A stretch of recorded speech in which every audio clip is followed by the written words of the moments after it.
옆에 앉아 있는 분들이 참 귀한 분들입니다. 그냥 우리가 모르고 지나갈 때 있지만 내 옆에 누군가 앉아 있다는 것이 얼마나 큰 의지가 되고 든든하고 또 복된 일인지 모릅니다. 오늘 옆에 있는 분들이 하나님께서 보내주신 천사다 그렇게 믿으시고 한번 인사하십시다. 당신에게도 예수의 향기가 납니다. 당신에게도 예수의 향기가 납니다.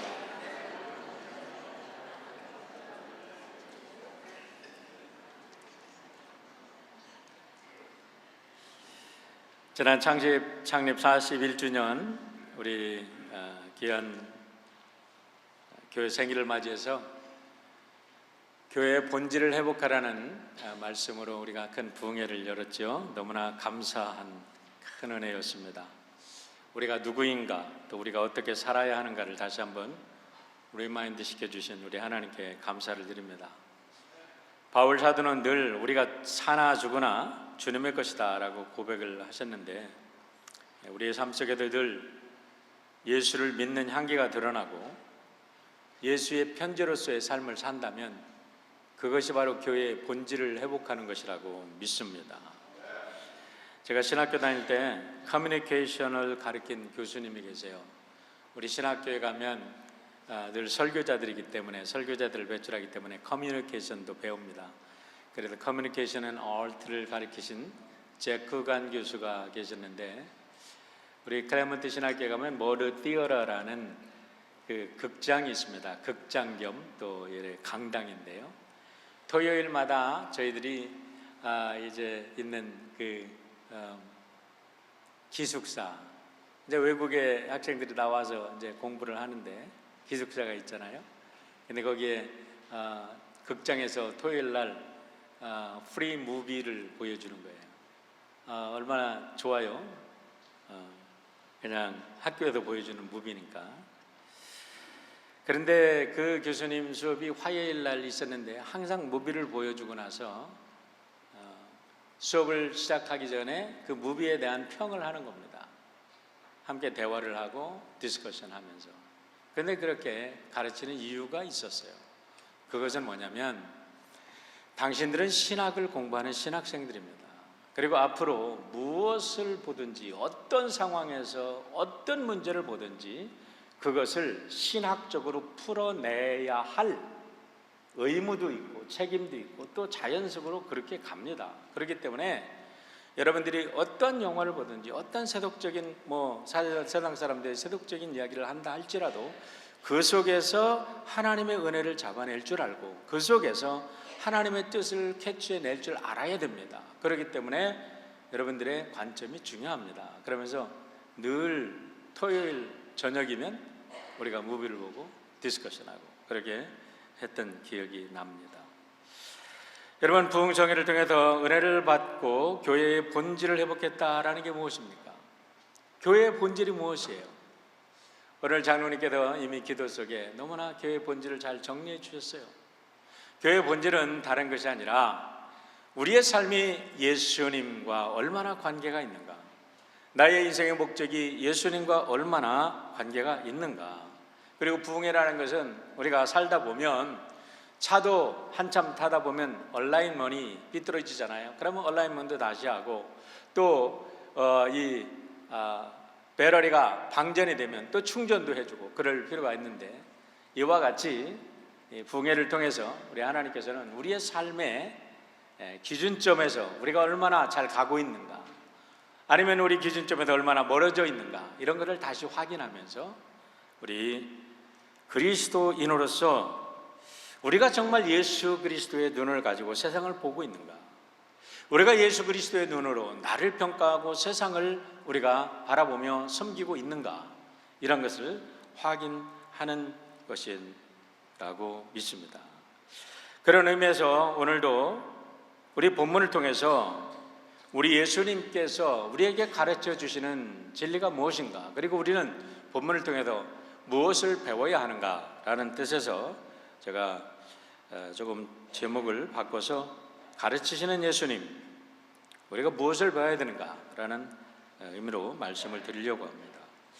2주 전에 우리는 제사장들과 바리새인들이 초막절에 템플 가드, 템플 폴리스들을 동원해서 예수님을 억지로 체포하려다가 실패한 이야기에 대해서 말씀을 들었습니다. 오늘은 그때의 참패를 되돌려 주려고 바리새인과 서기관들이 아주 비열한 계략을 꾸며서 예수님을 함정에 빠뜨리려고 했는데, 이 순간이 우리가 그냥 이렇게 읽고 넘어가고 남의 이야기니까 그렇지, 실질적으로 이런 상황을 당한다면 이 상황은 참으로 생과 사를 이렇게 오가는 아주 위험한 순간이었던 것을 알게 됩니다. 본문을 이해하려면 7장 마지막 절과 연결시켜야 읽어야 되는데요, 7장 53절에도 이렇게 말합니다. 다 각각 집으로 돌아가고 And everyone went to his own house. 그리고 8장 1절에도 이렇게 시작합니다. 예수는 감람산으로 가시니라. 하지만 원문에서 또 영어 성경에는 정확하게 그것을 표현하고 있는데, 가장 강조되고 있는 단어가 뭐냐면 but이라는 단어예요. 그러나 앞귀절과 뒷귀절이 굉장히 대조가 되고 있는 거예요. Jesus went to Mount of Olives. 예수님은 올리브 동산으로 가셨다, 올리브산으로 가셨다라고 말합니다. 여러분, 여기에서 우리 예수님은 우리들에게 좋은 또 본보기를, 이 단순한 이야기지만 우리들에게 참 좋은 본보기를 보여주십니다. 초막절이 끝났습니다. 명절이 끝났습니다. 부흥회가 끝났습니다. 이제 끝났다. 우리가 내년이 되면 또 좋은 명절이 돌아오겠지. 그리고 사람들은 집으로 돌아가도 자기의 일상성으로 다시 아무런 변화 없이 그냥 한 번의 행사로 끝나고 일상적으로 돌아갈 수가 있습니다. 그러나 우리 예수님께서는 그 순간부터 다시 새로운 삶을 시작하시는 거예요. 그 순간이 중요한 그 순간을 통해서 다시 하나님께로 가서 하나님의 음성을 듣고 하나님과 교제하고 하나님의 뜻을 묻는 그 일을 위해서 예수님은 홀로 감람산으로 가셨다라는 겁니다. 감람산이 어떤 산인가요? 예수님께서 예루살렘을 방문할 때마다 홀로 기도하러 올라가셨던 산입니다. 그런데 우리는 보면 예수님께서 어려운 시간마다 감람산에 올라가서 기도하셨는데, 그 어려운 순간마다 예수님의 지혜를 발휘하고 어려운 순간마다 놀라운 능력을 발휘한 것은 모든 것이 예수님의 기도의 힘에서 나왔다는 것을 알게 됩니다. 그 감람산에는 겟세마네라는 동산이 있는데, 겟세마네라는 것이 기름틀이에요. 그리고 거기에는 올리브 나무가 많이 있습니다. 여러분, 올리브 기름을 자르면 어떻게 합니까? 우리가 기름틀에 넣고 아주 짓이겨서 심한 압력을 가할 때 거기에도 기름이 나오듯, 우리 예수님께서는 감람산에 올라가실 때마다 자기의 모든 것을 비우시고 당신을 기름틀에 넣듯 모든 영혼을 다 비우셔서 하나님과 완전히 합의를 이루는 그런 커뮤니케이션, 하나님과의 하나됨을 추구하셨던 것을 우리가 보게 됩니다. 그리고 나서 그 이튿날 예수님이 다시 성전에 내려오시니, 명절은 끝났지만 집으로 돌아갔던 사람들, 또 한두 사람들이 예수님이 다시 오셨다는 소식을 듣고 사람들이 몰려들기 시작합니다.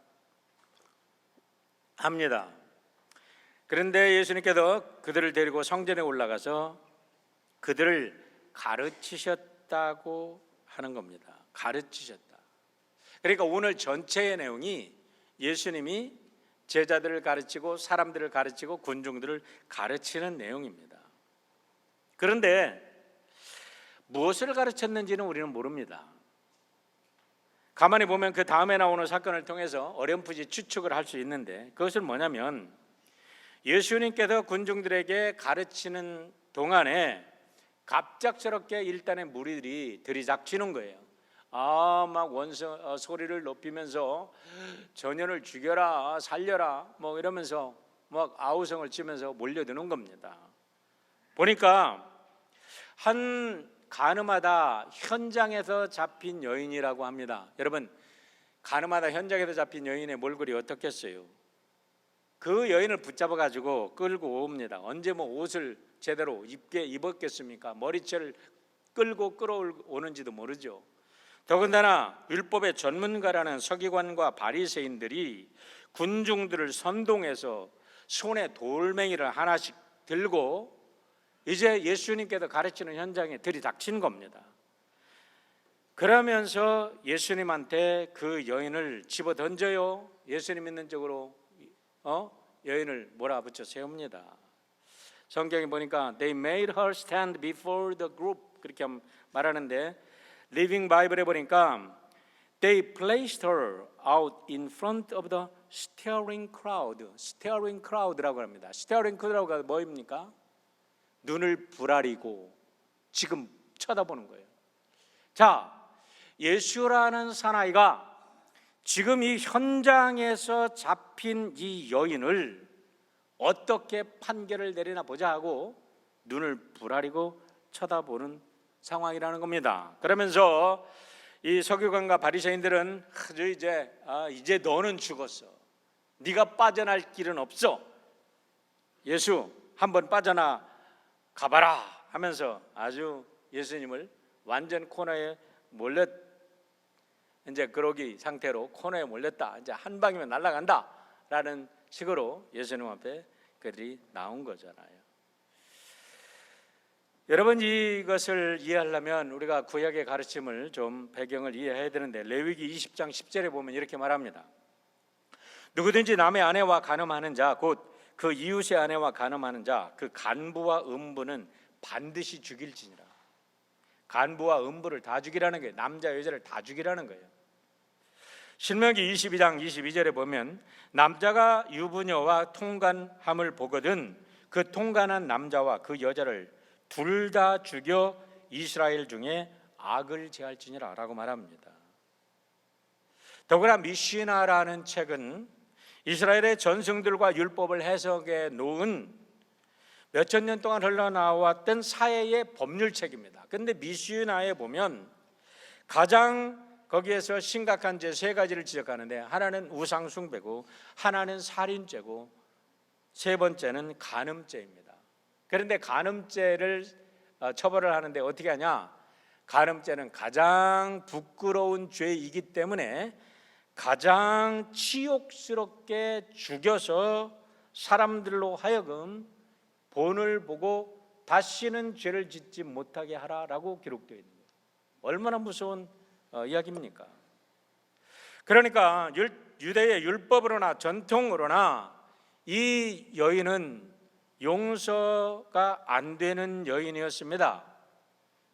그런데 예수님께서 지금 무엇인가를 가르치고 계신데 이 여인을 끌고 와서 예수님 앞에 데려다 놓고 판결을 해봐라 라고 한 것에서 우리는 예수님이 무엇을 가르쳤는가를 추측해 볼 수 있는데 어쩌면 예수님께서 하나님의 사랑과 하나님의 공의와 하나님의 정의와 하나님의 용서와 은혜를 가르친 것이 아닌가 생각을 합니다. 그래 내가 하나님의 사랑을 가르쳐 그러면 이 여인을 어떻게 판결할까요? 내가 하나님의 용서를 가르쳐 그러면 이런 여인도 용서할 거냐? 하고서 지금 이들이 예수님의 대답을 기다리고 있는 것입니다. 선생이여, 이 여자가 간음하다가 현장에 잡혔나이다. 모세의 율법에 이러한 여자를 돌로 치라 명하였거니와 선생은 어떻게 하겠나이까? 라고 질문하는 그들의 모습은 너무나 당당해요. 자기들은 율법이라는 게 있어, 사회법이라는 게 있어, 사회 전통이라는 게 있어. 근데 당신은 어떻게 판단을 하겠느냐라는 겁니다. 현장에서 간음하다 잡혔으니 변명할 여지가 없습니다. 오직 판결을 내린다면 그 판결에 따라 이 여인은 죽거나 살거나 둘 중에 하나입니다. 여러분, 우리가 책을 읽어서 쉽게 알지만 이 상황이 우리에게 닥쳤다고 생각해 보면, 그리고 우리에게 이런 일들이 닥친다면 우리는 어떻게 반응할 것이냐를 오늘 성경은 우리들에게 질문하고 있는 거죠. 사랑을 베풀자면 하나님의 공의가 무너지고 공의를 지키자고 한다면 사랑을 실천할 수가 없는 상황입니다. 어떠한 판결을 내놔도 예수님은 꼼짝없이 바리새인과 서기관들의 던진 올가미에 걸려들 수밖에 없는 상황입니다. 예수님은 전에도 이와 같은 문제에 부딪힌 적이 있죠. 세금을 로마 황제에게 바쳐야 할 것인가 말아야 될 것인가 그렇게 질문해 왔을 때 예수님께서는 시저의 것은 시저에게, 하나님의 것은 하나님에게. 사실 그 질문도 굉장히 난해한 질문입니다. 예수님이 답을 풀어주셨기 때문에 너무 쉽게 하지만 그런 질문을 받았다고 할 때 이거는 보통 사람은 이 문제를 해결할 수가 없는 겁니다. 그런데 오늘의 사건은 예수님의 대답에 따라 수많은 사람의 목숨이 걸린 얘기입니다. 예수님이 어떻게 대답하느냐에 따라서 우선은 이 여인이 돌맞아 죽어야 합니다. 이거는 돌로 때려 죽이라고 그랬으니까, 아주 치욕스럽게 죽이라고 율법에도 미슈나에도 이스라엘의 전통적인 사회법에도 그렇게 명시하고 있으니까. 두 번째는 예수님이 돌맞아 죽어야 합니다. 그들이 그렇게 예수를 함정에 빠뜨려 죽이려고 했으니까. 세 번째는 예수를 따라다니는 제자들을 사회를 선동하고 사회를 문란하게 했다는, 사람들을 선동했다는 제목으로 예수님의 제자들을 죽일 수도 있습니다. 그렇기 때문에 예수님의 이 판결이 얼마나 참으로 위급한 위기적인 상황이었는지 우리는 알게 됩니다. 그런데요, 이 질문을 받자 우리 예수님께서 너무나 상상 못했던 반응을 하십니다. 조용히 앉아서 침묵 속에서 땅에 무엇인가 쓰고 계십니다. 너무나 이상스러운 상황 속에서 그들도 아마 깜짝 놀라서 잠깐 동안 모든 행동을 멈추고 예수님의 이상한 행동을 지켜보았을지 모릅니다. 시간이 흐릅니다. 아무 일이 일어나지 않습니다. 그러니까 서기관과 바리새인들이 예수님을 재촉해 나갑니다. 뭐 하고 있냐? 빨리 판결하지 않고. 여기저기서 소리가 터질 때 예수님이 다시 일어나십니다. 그러면서 예수님께서 쭉 둘러선 사람들을 쳐다보면서 딱 한 말씀을 하시고 다시 자리에 앉으셨어요. 너희들 중에 죄가 없는 자가 먼저 돌로 쳐라. 여러분, 이거는 참 엄청난 판결입니다. 그런데요, 상상도 못했던 일이 일어납니다. 당장이라도 여인과 예수님을 향하여 돌을 던지려고 이를 갈던 자들이 하나 둘씩 돌을 놓고 그 자리를 떠나기 시작한 겁니다. 어른부터 아이들까지 다 떠나자 이제는 여기저기 눈치만 바라보던 서기관과 바리새인들도 발길을 돌립니다.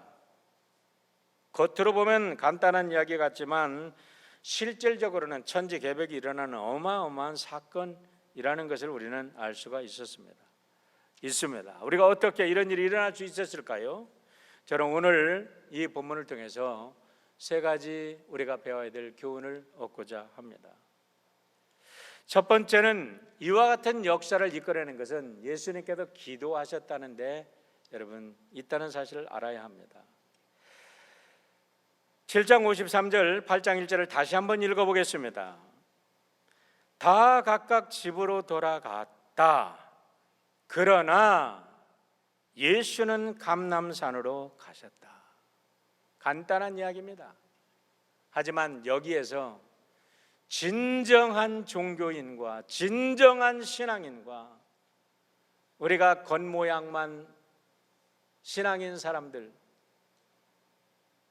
겉모양만 양의 틀을 쓰고 다니는 늑대와 같은 사람들과 차이가 분명히 나는 것을 보게 됩니다. 성경을 볼 때 신약시대에 와서 예수님과 바리새인, 서기관, 종교 다른 지도자들을 이렇게 비교해 볼 때 가장 큰 차이점은 뭐냐면 종교인들은 날마다 회의를 합니다. 모이면 회의입니다. 그러나 우리 예수님께서는 언제나 기도하러 가셨다는 거예요. 신약 성경에 어디를 눈짓고 봐도 종교 지도자들이 기도했다는 말은 없습니다. 그들은 날마다 불법한 회의를 합니다. 그러나 기도하지 않습니다. 여러분, 오늘 많은 목회자들의 모습이 이렇지 않습니까? 많은 교회 리더들이 이렇게 살아가고 있지 않습니까? 기도해야 됩니다, 기도하십시오 해놓고도 자기는 기도하지 않아요. 성경 읽어야 됩니다, 성경 공부해야 됩니다 하고서 가리킬 것만 준비하지, 그 성경이 자기에게 주는 말씀이라고 한 번도 생각하지 않고 공부하지 않아요. 성경을 자기의 영혼을 위한 성경으로 받아들이고 하나님의 말씀을 묵상하고 순종하지 않는다 이 말입니다. 오늘날 많은 기독교인들이 있고 크리스찬들이 있는데 얼마나 많이 정말 날마다 하나님과 씨름하며 이렇게 진실하게 세상 사람들이 누구 무슨 말을 하든지 하나님의 앞에 나가서 기도하는 사람이 있습니까? 일은 열심히 합니다. 일을 하기 위해서 회의를 열심히 합니다. 커뮤니케이션을 해야 된다고. 그러나 기도하지 않습니다. 여기에서 여러분 역사는 판가름이 나는 것입니다.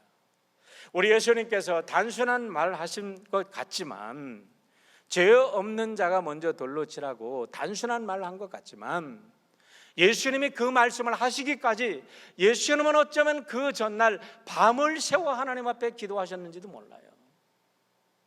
여러분, 똑같은 말이라고 똑같은 말이 아닙니다. 정말로 우리가 진실하게 하나님 앞에 기도하고 하나님께서 주시는 그 말씀과 영감으로 한마디를 했을 때 세상은 움직이게 되고 세상은 감동을 받고 사람들의 영혼이 변화되는 역사가 있을 줄을 믿으시기를 축원합니다. 마가복음 1장 33절로 35절의 말씀을 보세요. 예수님의 공생의 첫 사역이 시작되면서 예수님의 모습을 소개한 이야기입니다. 온 동네가 그 문 앞에 모였더라. 예수께서 각종 병이 든 많은 사람을 고치시며 많은 귀신을 내쫓으시되 귀신이 자기를 알므로 그 말하는 것을 허락하지 아니하시느니라. 새벽 아직도 밝기 전에 예수께서 일어나 나가 한적한 곳으로 가사 거기서 기도하시더니. 여러분, 33절에 온 동네가 문 앞에 모였어요. 각종 병든 사람들이 예수님을 찾아왔어요. 예수님께서 사람을 고치고 많은 귀신을 내쫓으셨어요. 성경에 보면요, 예수님께서 사람들이 너무 많으니까 다 모여놓고 오케이, 내가 병 고쳐줄게, 자 모든 귀신은 떠날지어라, 모든 병은 낫을지어라, 이렇게 하지 않으셨어요. 예수님은 보면요, 한 영혼 한 영혼을 붙들고 기도해 주시고 한 영혼 한 영혼을 케어하시면서 사랑하시면서 치유해 주셨습니다. 그러니 온 문 앞에 모든 사람들이 다 모였으니 얼마나 많은 사람들이 모였습니까? 그런데 그 모인 시간을 보십시오. 32절입니다. 저물어 해질 때에 모든 병자와 귀신 들린 자를 예수께 데려오니, 저물어 해질 때에 데려왔어요. 저물어 해질 때 수많은 사람들이 몰려들으니까 불을 켜고 예수님께서 밤새도록 그들을 고쳐주신지 몰라요. 그런데 새벽이 아직 밝기 전에 예수는 어디로 가셔요? 한적한 곳으로 기도하러 가셨다는 거예요. 여러분, 예수님은 새벽 미명에 기도하러 가시고 일이 있을 때마다 기도하시면서 일을 처리하셨습니다. 능력이 부족해서일까요? 지혜가 부족해서일까요? 아니면 예수님께서 건강을 달라고 사람들 갈등 때문에 그 갈등을 해결해 달라고 그렇게 기도하셨을까요? 예수님의 기도의 목적은 마태복음 6장 9절로 13절에 잘 나와 있습니다. 9절과 10절만 보면 예수님께서 이렇게 말씀하십니다. 하늘에 계신 우리 아버지여, 이름이 거룩히 여김을 받으시오며 나라가 임하옵시며 뜻이 하늘에서 이루어진 것 같이 땅에서도 이루어지이다 라고 말합니다. 우리 예수님께서 기도하신 것은 하나님의 뜻이 이 땅에 이루어지기를 기도하셨던 거예요.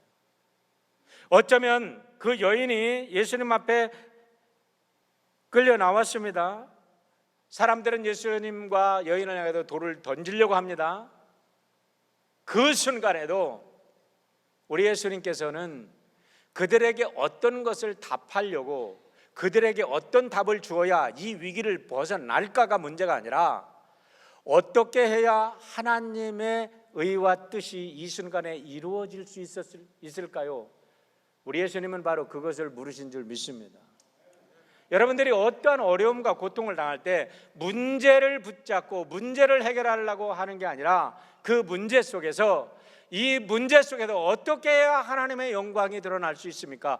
이 문제를 통해서 하나님께서는 무엇을 원하십니까? 하고 그 문제를 통해서 하나님의 뜻을 구한다면 여러분 모두에게 가장 아름다운 응답의 역사가 있어질 줄 믿습니다. 올가미를 던져놓은 바리새인과 서기관들의 음흉한 웃음소리가 있습니다. 군중들의 떠드는 소리도 있습니다. 가르침을 받던 군중들이 당황해서 수근거리는 소리도 있었을 것입니다. 그런데 예수님께서는 그 상황 속에서 하나님께서 나에게 무슨 말씀을 하시는지 집중하셨음을 우리는 알게 됩니다. 그렇기 때문에 하나님께 응답을 받은 예수님께서 죄 없는 자가 먼저 돌을 들어 쳐라 했을 때 그 말씀이 능력이 되어서 하나님의 말씀이 선포되니 우주에 빛이 생기고 어둠과 빛이 갈라지고 땅과 바다가 갈라지고 세상에 놀라운 새로운 창조의 역사가 있었듯이 하나님의 말씀인 그 말씀이 선포되자 사람들의 영혼을 움직이고 그들의 영혼을 새롭게 하는 역사가 있어진 줄 믿습니다. 여러분, 어려움을 당할 때 기도해 보십시오. 나의 힘은 부족합니다. 어떤 상황도 해결되지 않습니다. 그러나 우리가 간절히 기도할 때 우리 하나님께서 우리 안에 역사하시고 우리의 입술을 통하여 역사하시고 우리의 삶을 통해서 역사하시고 하나님께서 새로운 역사의 길을 보여주시는 줄 믿습니다. 야곱을 보세요. 형이 400명을 데리고 와서 20년의 원한을 갖겠다고 형이 집안에서 기른 훈련시킨 가병들을 데리고 야곱에게 달려옵니다. 피할 길은 없습니다. 피한다고 하면 자기 혼자 겨우 목숨은 건지겠지만 가족들은 다 죽습니다. 그가 몰고 온 양떼는 어떻게 되는 겁니까? 모든 삶이 끝장인데 그 순간에 야곱은 야복강나루에서 하나님과 씨름하는 거예요. 하나님과 매달리는 거예요. 하나님과의 문제가 해결되니까 달려오던 형이 와가지고 동생을 끌어안고 울으며 그 20년에 헤어졌던 형제 우애를 회복하는 역사는 완전히 반전되는 역사가 있어진 줄 믿으시기를 축원합니다. 여러분, 에스더서에서도요 참 놀라운 사실을 발견합니다. 그전에도 말씀을 드렸는데요, 이제는 날이 새면 이스라엘 민족은 다 죽어야 됩니다. 그런데 이스라엘 백성과 모르드게 그리고 에스더가 금식하며 기도합니다. 날이 밝으면 죽습니다. 그런데 하필이면 그날 저녁에 왕이 잠이 오질 않아. 그러니까 역사책을 갖고 와라, 역사책 좀 읽어봐라 그러는데 사관이 역사책을 가져다가 딱 피은 곳이 뭐냐면 모르드게가 왕을 구한 그거를 딱 펴서 읽는 거예요. 여러분, 어떻게 그런 일이 가능한가요? 기도의 역사인 줄 믿으시길 바랍니다. 우리가 기도할 때 하나님께서는 우리와 함께 해주신다는 사실을 알려주기 위해서 우리가 기도하면 하나님께서 세상을 움직이시는 줄 믿습니다. 하나님의 진리의 음성이 모든 소음을 가라앉히고 한순간의 상황은 반전이 되고 사람들은 떠나갔습니다. 두 번째, 오늘 본문에서 우리가 깨닫는 것은 끝까지 인간에 대한 믿음을 포기하지 않으신 예수님의 모습을 볼 수 있습니다. 저희가 이 말씀을 듣고 양심의 가책을 받아 어른으로 시작하여 젊은이들까지 하나씩 나가고 오직 예수와 그 가운데 섰는 여자만 남았더라라고 말합니다. 저는 평생에 교육자로 살아가고 있습니다.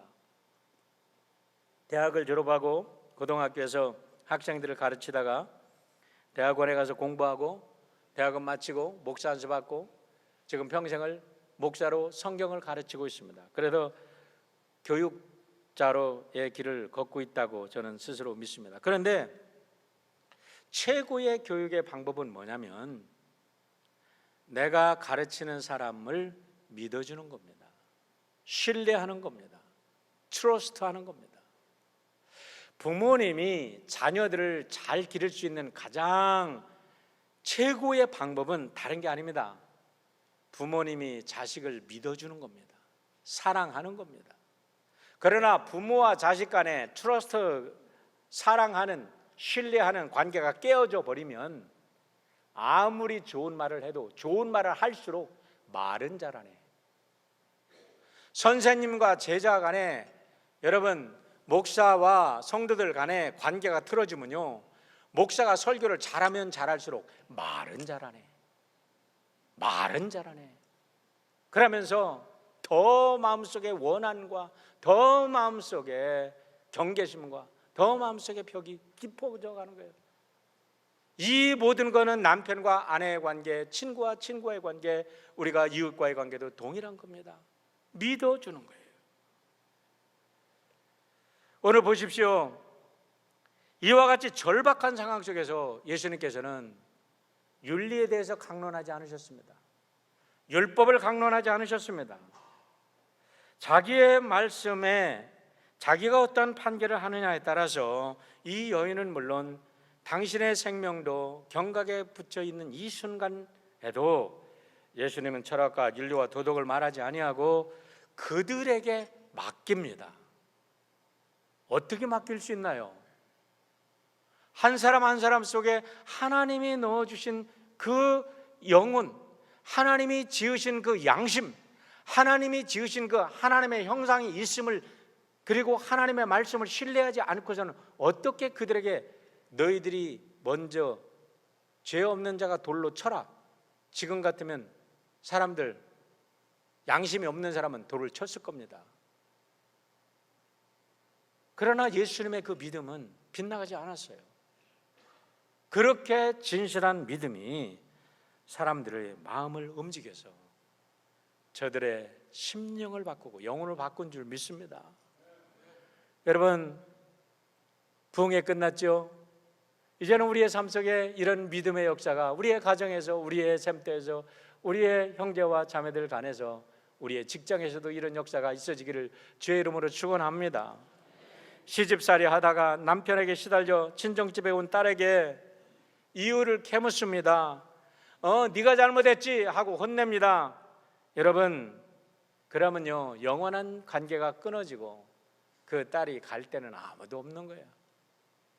그러나 아무것도 묻지 않고 아버지가, 그래 내 딸 얼마나 고생했냐, 어머니가 눈물로 훔치면서 괜찮아 내 딸, 나는 믿어, 네가 얼마나 어려웠으면 그랬어, 그러고 허그해 주면 그 딸은 그때 치유되는 거예요. 다시 일어서는 겁니다. 여러분, 우리가 어렵고 힘들 때 저주를 퍼붓고 거기다가 나는 이렇게 했는데, 너는 이렇게 했는데, 누구는 이렇게 했는데, 우리가 썰을 부르니까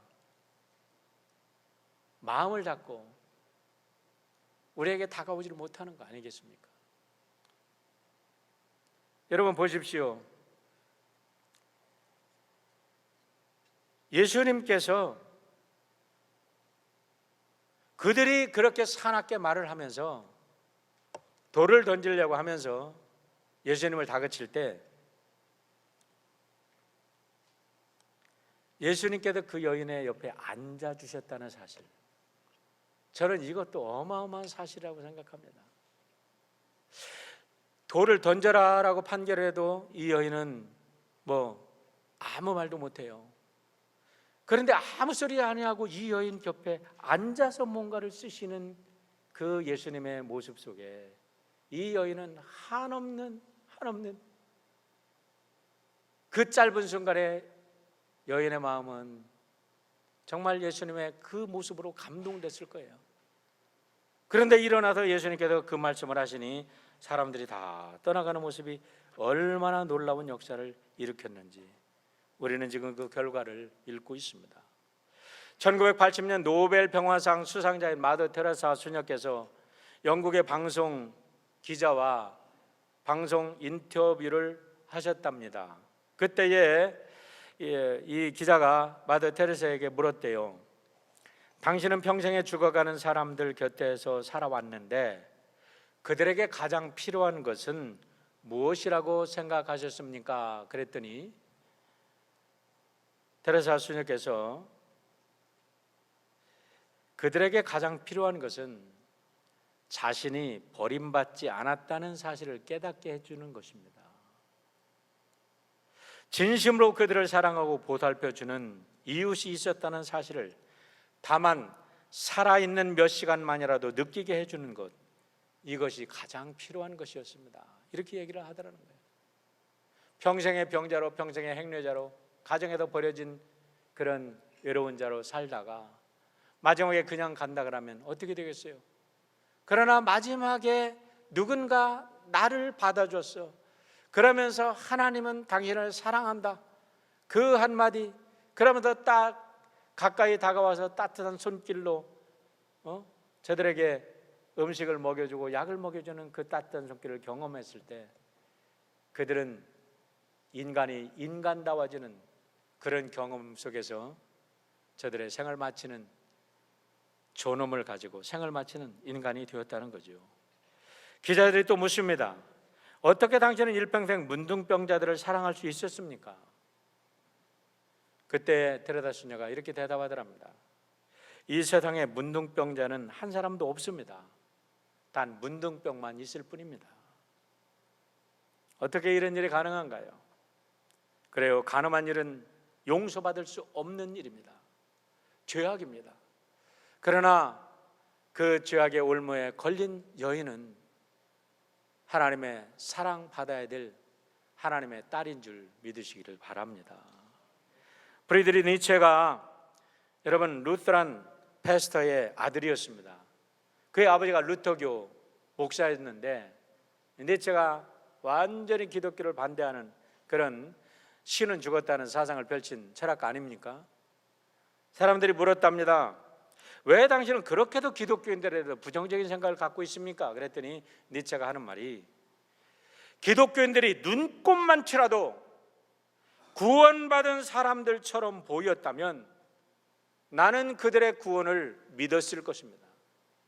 눈꼽만 치라도 기독교인들이 구원받은 사람으로 살았다면, 그런 증거를 보여줬다면 나도 그들의 구원을 믿었을 것입니다 라는 거죠. 여러분, 복음을 전가하기 위해서 우리가 먼저 해야 될 일은 남을 심판하려고 하는 돌멩이를 내려놓고 사람의 영혼을 사랑하는 것에서부터 시작되어야 될 줄 믿습니다. 이제는 저주의 돌멩이, 그 잘난 의의 돌멩이, 우리들의 의의 돌멩이 어디 있어요? 돌멩이 다 내려놓고 겸손하게, 겸허하게, 오늘 찬양대의 찬양처럼 겸손하고 온유하신 예수님 모습 닮아서 우리 사랑하는 형제자매들에게 손을 내밀어 보시는 축복의 성도들 되시기를 주의 이름으로 축원합니다. 마지막 세 번째로 사랑과 용서와 치유의 주님을 만나시기를 바랍니다.